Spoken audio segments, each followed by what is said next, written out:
Hello everyone, मैं हूं सायन और आप सभी लोग का स्वागत है फिजिक्स विद सायन के नए वीडियो में। तो आज हम लोग करेंगे कार्नोट इंजन और हीट इंजन के ऊपर कुछ प्रॉब्लम प्रैक्टिस। लास्ट वीडियो मेरा था कैसे हीट इंजन और कार्नोट इंजन का वर्किंग प्रिंसिपल के वहां से हम लोग एफिशिएंसी निकाले थे, वर्क डन निकाले थे। उसी चीज़ के अप्लाई करके आज हम लोग प्रॉब्लम प्रैक्टिस करेंगे।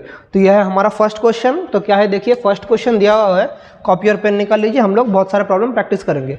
बोला है a Carnot engine is being operated by taking heat from a source at temperature 527 degree Celsius. तो मतलब है सोर्स का टेम्परेचर क्या है, T1। सोर्स का टेम्परेचर T1 कितना बोला है, 527 डिग्री सेल्सियस। इसको केल्विन में करना पड़ेगा। 527 प्लस 273 तो कितना होगा, 7310, 7310 5 800 केल्विन होगा। और उसके बाद क्या है, if the surrounding temperature is 27 degree Celsius, what is the efficiency of the engine. तो सराउंडिंग टेम्परेचर मतलब T2 कितना बोला, 27 डिग्री सेल्सियस। तो 27 plus 273 that is 300 kelvin. What is the efficiency of the engine. तो एफिशिएंसी का formula क्या है for a Carnot engine, efficiency क्या है 1 minus T2 by T1। So 1 minus T2 क्या है 300 by 800। So 1 minus 3 by 8, so 5 by 8। यह है हमारा एफिशिएंसी। तो यह है हमारा एफिशिएंसी 5 बाई 8 और यही कितना है 62.5%। इसको करेंगे तो देखिए 5 बाई 8 इंटू 100 क्या होता है, 5 बाई 8 इंटू 100 अगर करते हैं तो 4 2 ज़ा 8, 4 इंटू 25, 5 5 ज़ा 125 बाई 2, 2 6 ज़ा 12, 2 2 ज़ा 4, तो 62.5%। तो एफिशिएंसी कितना हुआ 62.5%। तो हमारा first part of the question हो गया है। अभी क्या चाहिए, if the source supplies heat at the rate of 10⁹ joule पर minute, how much usable work is obtained पर मिनट। तो हमारे पास लिख दे रहे हैं क्या क्या दिया है। तो एफिशिएंसी हमारा आ गया 5 बाई 8। तो first part of the question हो गया। अब सेकंड पार्ट में बोला है if the source supplies heat at the rate of, so Q1 क्या बोला है 10⁹ जूल पर मिनट। तो बोला है what is the usable work is obtained. तो हमें क्या पता है पर मिनट में कितना वर्क, हमें एफिशिएंसी क्या पता है work done by input heat. तो W equals to efficiency into heat. Efficiency कितना है 5 बाई 8, हीट कितना है 10⁹ जूल। तो 5 बाई 8 इंटू 100 तो क्या होता है 62.5 इंटू 10⁻7 जूल। क्योंकि इसका हम लोग क्या कर रहे हैं, ये हम लोग क्या किया, ये हमने किया 10⁹ था तो 100 इंटू 10⁻7, सो 100 इंटू करने 62.5 आ रहा है। तो कितना वर्क पर मिनट हो रहा है 62.5 इंटू 10⁻7 जूल्स पर मिनट। तो ये था हमारा फर्स्ट क्वेश्चन, इसको नोट डाउन कर लीजिए। मैं पॉज करके अभी हम लोग नेक्स्ट क्वेश्चन करेंगे। सो देखिए ये हमारा नेक्स्ट क्वेश्चन है। बोला है efficiency of a Carnot engine is 50%, the temperature of the heat sink is 27 degree Celsius, find the temperature of the heat source. So देखते हैं कैसे करेंगे। तो एफिशिएंसी बोल दिया है 50%, इसका मतलब है 1/2। और क्या बोला है temperature of the heat sink, sink का टेम्परेचर T2 कितना बोला है 27 डिग्री सेल्सियस, मतलब 27 प्लस 273 दैट इज 300 केल्विन दिया है। तो हमें क्या फाइंड करना है, बोला find the temperature of the heat source. हमें T1 निकालना है, एकदम इजी क्वेश्चन है। तो क्या होगा कार्नोट इंजन का एफिशिएंसी हम लोग क्या जानते हैं 1 माइनस T2 बाई T1। सो ईटा क्या है 1/2, 1 माइनस T2 क्या है 300 by T1। So 300 by T1 equals to 1 minus 1/2 that is 1/2। So T1 क्या होगा 300 इंटू 2 दैट इज 600 केल्विन। तो हमारे पास T1 क्या आ गया 600 केल्विन, मतलब 600 माइनस 273 क्या होगा 327 डिग्री सेल्सियस। ये है क्या temperature of heat source. Temperature of heat source क्या हो जाएगा 327 डिग्री सेल्सियस। इजी प्रॉब्लम, चलिए इसको नोट डाउन कर लीजिए। अभी हम लोग नेक्स्ट प्रॉब्लम करेंगे। सो ये है हमारा नेक्स्ट क्वेश्चन। बोला है temperature of source and sink of a Carnot engine are 500 kelvin and 300 kelvin. तो बोला है if the temperature diminishes to 450 kelvin what will be the percentage change in efficiency. तो फर्स्ट कंडीशन में हमारा efficiency क्या है देख लीजिए, दोनों में एफिशिएंसी चेंज होगा। तो फर्स्ट कंडीशन में ईटा1 क्या होगा, जब सोर्स का टेम्परेचर क्या है 500 और सिंक का है 300, सो 1 माइनस T2 बाई T1। तो इसमें क्या होगा 1 माइनस T2 कितना है तब 300 केल्विन बाई 500। तो क्या होगा 1 माइनस 3/5 दैट इज 2/5 हो रहा है फर्स्ट कंडीशन में। ईटा 2 क्या होगा 1 minus T2 dash by T1 dash. So 1 minus T2 dash कितना है, temperature of source diminishes to 450 kelvin, so 300 by 450, so 5 into 6, 5 into 9, 3233, so 1 minus 2/3, so 1/3, 1/3 हो रहा है। तो परसेंटेज चेंज इन एफिशिएंसी पूछा है, तो फर्स्ट कंडीशन में 300/500 करने से क्या होगा 1 माइनस 3/5 2/5, और 1 माइनस 300/450 क्या होगा, तो ये कटने से 5 6 30, 5 9 45, 3 2 6, 3 3 9, तो 1 माइनस 2/3, 1/3 हो रहा है बच्चों। तो percentage change in efficiency, change कितना हो रहा है, change in efficiency eta 2 minus eta 1, 1/3 minus 2/5, तो क्या होगा 15, 5 माइनस 6, सो माइनस 1/15, ये हो रहा है माइनस 1/15। तो परसेंटेज चेंज इन एफिशिएंसी क्या होगा,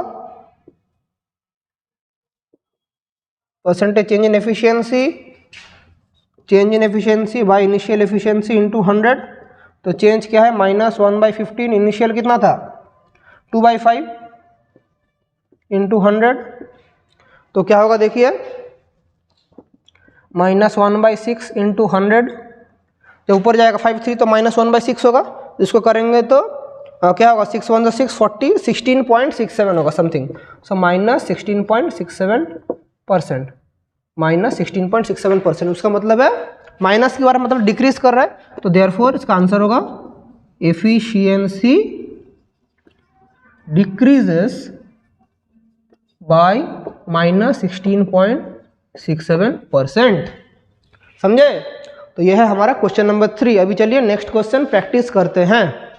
सो देखिए ये हमारा नेक्स्ट क्वेश्चन, ये एक ग्राफ दिया है, बोला है what is the amount of heat energy absorbed by a system going through a cyclic process as shown in the figure. तो कितना हीट एनर्जी इवॉल्व होगा। तो सबसे पहले वर्क डन का मतलब हमें क्या पता है, work done W equals to P D V, मतलब P into change in volume, मतलब एरिया ऑफ, इसका मतलब क्या है एरिया ऑफ PV ग्राफ, यही है वर्क डन का मतलब। तो हमें PV ग्राफ का एरिया निकालने से हमें वर्क डन निकल जाएगा। तो सबसे पहले इस सर्कल का एरिया निकालने का पहले हमें इसका रेडियस निकालना पड़ेगा। कैसे करेंगे इसका रेडियस, तो देख पा रहे हैं यहाँ से यहाँ है डायमीटर, यह है डायमीटर, तो डायमीटर कैसे निकालेंगे, तो डायमीटर कैसे निकालेंगे 30 माइनस 10, तो इसका डायमीटर क्या होगा, इसका डायमीटर हो जाएगा 30 माइनस 10, सो 20, तो रेडियस क्या हो जाएगा, रेडियस 20/2 दैट इज 2, सॉरी 2 क्या बोल रहा हूँ मैं 10। अब यूनिट क्या है, तो इस तरफ है हम लोगों का प्रेशर का किलो पास्कल, इस तरफ है लीटर। तो एक इस तरफ का अगर मैं रेडियस बोलूँ, इधर जो होगा ये हम लोगों का 10 किलो पास्कल, और इधर जो होगा 10 लीटर, यही होगा और कुछ नहीं। तो अभी हमने इसे कैलकुलेट करना पड़ेगा। सो वर्क डन क्या है, W equals to area of this, so area क्या है pi r square, so pi, radius क्या है 10 इंटू 10, और यूनिट का मल्टीप्लाई होगा kilo pascal into litre, kilo pascal into litre, so 100 pi kilo pascal into litre. अभी देखिए work done का यूनिट है जूल, किलो पास्कल मतलब 10 क्यूब पास्कल मतलब 10 cube newton per metre square. 1 litre equals to 1 decimetre cube, मतलब 10⁻³ metre cube. तो अभी अगर हम लोग दोनों मल्टीप्लाई करें, किलो पास्कल इंटू लीटर क्या होगा 10 cube newton per metre square into 10⁻³ metre cube. So क्या होगा 10 3 1 हो जाएगा newton metre, newton into metre का मतलब ही क्या है जूल, इसका मतलब ही है 1 जूल। ये जो यूनिट कन्वर्सन देख लीजिए, तो ये क्या होगा 100 पाई जूल्स, सो 100 इंटू पाई तो 314 जूल्स, 3.14 इंटू 100, तो वर्क डन हमारा मिल गया। अभी क्या चाहिए इंटरनल एनर्जी। तो साइक्लिक प्रोसेस के लिए चेंज इन इंटरनल एनर्जी होता है 0। For a cyclic process change in internal energy क्या होता है? 0। तो फर्स्ट लॉ ऑफ थर्मोडायनेमिक्स क्या कहता है? D Q equals to D U plus D W. So Q equals to D U तो 0 है, डी डब्ल्यू कितना है? 314। सो देयरफॉर कितना हीट इवॉल्व हो रहा है? 314 जूल्स। यही है answer. So what is the amount of heat energy absorb? तो कितना? 314 जूल्स। This is the required answer. तो चलिए अभी हम लोग नेक्स्ट प्रॉब्लम करते हैं। सो देखिए ये हमारा नेक्स्ट क्वेश्चन है। तो बोला है सिस्टम टेकन, एक ग्राफ दिया है, अगर सिस्टम I to F अगर इस पथ से जाए, I to A to F, I to A to F अगर इस प्रोसेस में जाए तो हमारा हीट इवॉल्व हो रहा है 50 कैलोरी और वर्क डन हो रहा है 20 कैलोरी। तो क्वेश्चन दिया है अगर I से B से F जाए, इस प्रोसेस में जाए, तब कितना हमारा वर्क डन को निकालना पड़ेगा। तो कैसे करेंगे? ये फर्स्ट लॉ ऑफ थर्मोडायनेमिक्स का अप्लाई करके। तो इसको कैसे करेंगे? हमें चेंज इन इंटरनल एनर्जी निकालना पड़ेगा। एक साइक्लिक प्रोसेस में overall change in internal energy 0 होता है, लेकिन ये तो हाफ साइकिल है, तो इधर भी जितना इंटरनल एनर्जी चेंज होगा इधर भी उतना ही चेंज होगा। तो सबसे पहले हम लोग इधर first law of thermodynamics use करके D Q equals to D U plus D W करेंगे। तो यहाँ से हमारा डी यू क्या हो जाएगा? D Q minus D W. तो डी क्यू कितना है? 50 कैलोरी माइनस 20 कैलोरी, तो क्या हो रहा है? 30 कैलोरी। तो हमारा चेंज इन इंटरनल एनर्जी आ चुका है 30 कैलोरी। अभी हम लोग अगर इस प्रोसेस में देखें, कौन सा प्रोसेस में बोला है? I to B to F, I to B to F। इस प्रोसेस में अगर हम लोग देखें तो हमारे पास क्या प्रोवाइडेड है? Q बोला है 36 कैलोरी, Q बोला है 36 कैलोरी। तो क्या करेंगे हम लोग? First law of thermodynamics D Q equals to D U plus D W. तो यहाँ से हमें क्या निकालना पड़ेगा? What is W? So D W equals to D Q minus of D U. तो इधर जो चेंज इन इंटरनल एनर्जी है सेम टू सेम उधर भी वही रहेगा। सो क्यू क्या है? 36 कैलोरी माइनस डी यू कितना है? 30 calorie. Internal energy overall same ही रहता है, सो माइनस 30। सो क्या हो जाएगा? 6 कैलोरी। सो इसके लिए वर्क डन कितना हो गया? 6 कैलोरी।